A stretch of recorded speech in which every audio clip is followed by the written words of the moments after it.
എടാ അടുത്ത നമുക്ക് ഗ്രൂപ്പ് 5 നോക്കാം. എടാ ഗ്രൂപ്പ് 5 എന്ന് വെച്ചാൽ ബേരിയവും കാൽസ്യവുമാണ് നമ്മുടെ ഗ്രൂപ്പ് 5ലുള്ളത്. അപ്പോൾ ഈ ബേരിയവും കാൽസ്യവും ആണെങ്കിൽ പോലും നമുക്ക് റെക്കോർഡൊക്കെ ചെയ്യുന്ന സമയത്ത് ഗ്രൂപ്പ് ഐഡന്റിഫിക്കേഷൻ നമ്മൾ എഴുതി വെക്കുന്ന 1-2 കാര്യങ്ങളാണ്. ഏതെന്ന് വെച്ചാൽ ഈ പറയുന്ന ബേരിയത്തിൻ്റെ സോൾട്ട് എടുത്ത് അല്ലെങ്കിൽ ബേരിയം അല്ലെങ്കിൽ കാൽസ്യം ഉള്ള സോൾട്ട് എടുത്തിട്ട് നമ്മൾ അതിലേക്ക് ആദ്യം ആഡ് ചെയ്യും. ഈ പറഞ്ഞ അമോണിയം ഹൈഡ്രോക്സൈഡിനെ ആഡ് ചെയ്യും. അതിനുശേഷം അമോണിയം ക്ലോറൈഡിനെ ആഡ് ചെയ്യും. അതിലേക്ക് നമ്മൾ അമോണിയം കാർബണേറ്റും ആഡ് ചെയ്യും. ഈ 3 ആൾക്കാരെ ആഡ് ചെയ്യുമ്പോൾ നമുക്കൊരു വൈറ്റ് PPT കിട്ടും. അപ്പോൾ നമ്മൾ എക്സാമിനൊക്കെ സമയത്ത് നമുക്ക് പെട്ടെന്ന് കിട്ടാൻ വേണ്ടി നമ്മൾ ആ ടെസ്റ്റ് നമ്മൾ ജസ്റ്റ് പഠിച്ച് വെക്കുക. വൈവൊക്കെ ചോദിക്കാൻ നമ്മൾ റെക്കോർഡ് എഴുതാൻ വേണ്ടും. ഒരു ടെസ്റ്റ് അതല്ല ചെയ്യുക. ടെസ്റ്റ് ഏതാണെന്ന് ചെയ്താൽ വെച്ചാൽ നമ്മൾ ഈ പറയുന്ന സോൾട്ടിലേക്ക് നമ്മൾ അതിപ്പോൾ എന്ത് ചെയ്തു, ഞാനിപ്പോൾ ഒരു സോൾട്ട് എടുത്തിട്ടുണ്ട്, ഒരു ടെസ്റ്റ് ട്യൂബ് എടുത്തു. ഈ ടെസ്റ്റ് ട്യൂബിലേക്ക് ഞാൻ എന്ത് ചെയ്തു, കുറച്ച് സോൾട്ട് ഇട്ടു. ഓക്കെ, ഈ കുറച്ച് സോൾട്ട് ഇട്ടിട്ട് ഇതിലേക്ക് 2 ആൾക്കാർ ആഡ് ചെയ്യും. ഒന്ന് അസറ്റിക് ആസിഡ്, ഒന്നാരാ അസറ്റിക് ആസിഡ്. യെസ്, അസറ്റിക് ആസിഡിനെ ആഡ് ചെയ്തു.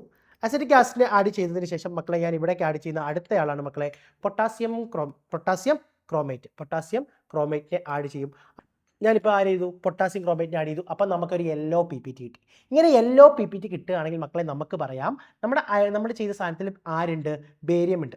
എടാ ഇതേപോലെ സിമിലർ ആണ്, സെയിം സാധനം തന്നെയാണ്. ഞാൻ വേറൊരു ടെസ്റ്റ് ട്യൂബ് എടുത്തു. ആ ടെസ്റ്റ് ട്യൂബിലേക്ക് മക്കളെ ഞാൻ ഈ പറയുന്ന വേറൊരു സോൾട്ട് എടുക്കാൻ പോകാം. ആ സോൾട്ട് ഏതാണെന്ന് അറിയത്തില്ല, ഞാനിപ്പോൾ ജസ്റ്റ് പറഞ്ഞുതരാം. ആ സോൾട്ട് കാൽസ്യമാണ്. കാൽസ്യത്തിൻ്റെ സോൾട്ട് എടുത്തു. ഓക്കെ, ഈ കാൽസ്യം സെയിം സാധനം തന്നെ ഞാൻ ഇട്ടു. ആദ്യം അസറ്റിക് ആസിഡ് ഒഴിച്ചു. അതിലേക്ക് മക്കളെ ഞാൻ ആരെ ഇട്ടു, പൊട്ടാസ്യം ക്രോമേറ്റിനെ ഇട്ടു. യെസ്, പൊട്ടാസ്യം ക്രോമേറ്റ് ഒഴിച്ചു.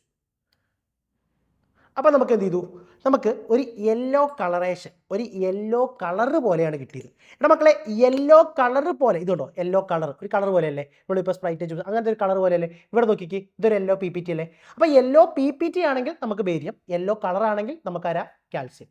ഇതാണ് നമ്മൾ ഐഡന്റിഫിക്കേഷൻ ടെസ്റ്റ് ഫോർ കാറ്റയോൺസിൽ ബേരിയത്ത് ചെയ്യുന്നത്. എടാ മക്കളെ ഇതിനെ കൺഫർമേറ്ററിക്ക് വേണ്ടി നമ്മൾ എന്ത് ചെയ്യുന്നത് വെച്ചാൽ ഇതേപോലെ ഒരു വാച്ച് ഗ്ലാസ് എടുക്കുക. ഈ വാച്ച് ഗ്ലാസ്സിലേക്ക് നമ്മൾ കുറച്ച് കോൺസെൻട്രേറ്റഡ് HCl ഒഴിക്കുക കേട്ടോ, സൂക്ഷിച്ചൊഴിക്കുക. കുറച്ച് കോൺസെൻട്രേറ്റഡ് HCl ഒഴിച്ചു. എന്നിട്ട് എന്ത് ചെയ്യുക, ഇത് നല്ലപോലെ ഒരു പേസ്റ്റ് ആക്കി മാറ്റുക. കോൺസെൻട്രേറ്റഡ് HCl ആക്കി മക്കളെ നമ്മൾ എന്ത് ചെയ്തു, നല്ലപോലെ ഒരു പേസ്റ്റ് ആക്കി മാറ്റി. എന്നിട്ട് എന്ത് ചെയ്യുക, ഈ പേസ്റ്റിനെ നമ്മൾ ആദ്യം ബർണർ ഓൺ ആക്കുക. യെസ്, ബർണർ ഓൺ ആക്കി. എന്നിട്ട് നമ്മൾ ബർണർ കത്തിച്ചു. ഈ പേസ്റ്റിന് നമ്മൾ എന്ത് ചെയ്യുക, നമ്മൾ ഈ ബർണറിലേക്ക് കൊടുക്കുക. എടാ ഇത് നമ്മൾ ബർണറിലേക്ക് കൊടുക്കുന്ന സമയത്ത് ഇത് കാൽസ്യം കണ്ടോ, ഒരു ബ്രിക്ക് റെഡ് സാധനം വരുന്നുണ്ടോ, ഒരു റെഡ് ഫ്രീ. ഇങ്ങനെ നമുക്ക് ഏത് കൺഫേം ചെയ്യാം, നമ്മുടെ കയ്യിലുള്ള സാൾട്ട് കാൽസ്യം ആണെന്ന് കൺഫേം ചെയ്യാൻ പറ്റും. എടാ മക്കളെ ഇപ്പം ഞാൻ ചെറുതായിട്ടൊരു ബ്രിക്ക് റെഡൊക്കെ കാണിച്ചു. എന്നിട്ട് ഇതേപോലെ ഞാനൊരു ബേരിയത്തിൻ്റെ സാൾട്ട് എടുത്തു. ആരെടുത്തു, ബേരിയം. അതിലേക്ക് ഞാൻ എന്ത് ചെയ്തു, കുറച്ച് പതുക്കെ മെല്ലെ കുറച്ച് കോൺസെൻട്രേറ്റഡ് സൾഫ്യൂരിക് ആസിഡ് ഒഴിച്ചു കേട്ടോ, ശ്രദ്ധിച്ചൊഴിക്കുക. കോൺസെൻട്രേറ്റഡ് സൾഫ്യൂരിക് ആസിഡ് ഒഴിച്ചു. ഞാൻ എന്നിട്ട് എന്ത് ചെയ്തു, യെസ് അതിൻ്റെ ഒരു പേസ്റ്റ് ഉണ്ടാക്കി.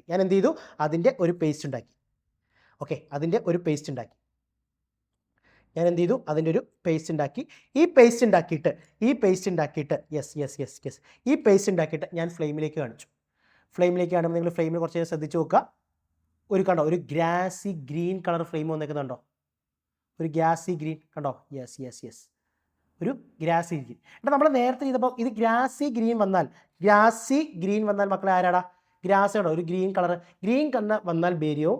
ഒരു തിക്ക് റെഡാണ് വരുന്നത് കണ്ടോ, ഈ തിക്ക് റെഡാണ് വരുന്നതെങ്കിൽ മക്കളെ കാൽസ്യവുമാണ് എന്ന് നോക്കിയിരിക്കുക. അപ്പോൾ ഈ ഫ്ലെയിം ടെസ്റ്റ് ചെയ്യാൻ ഇമ്പോർട്ടൻ്റ് ആണ്. അപ്പോൾ ഫ്ലെയിം ടെസ്റ്റ് എങ്ങനെയാണ്, നമ്മൾ വാച്ച് ഗ്ലാസ്സിൽ സോൾട്ട് എടുക്കുക.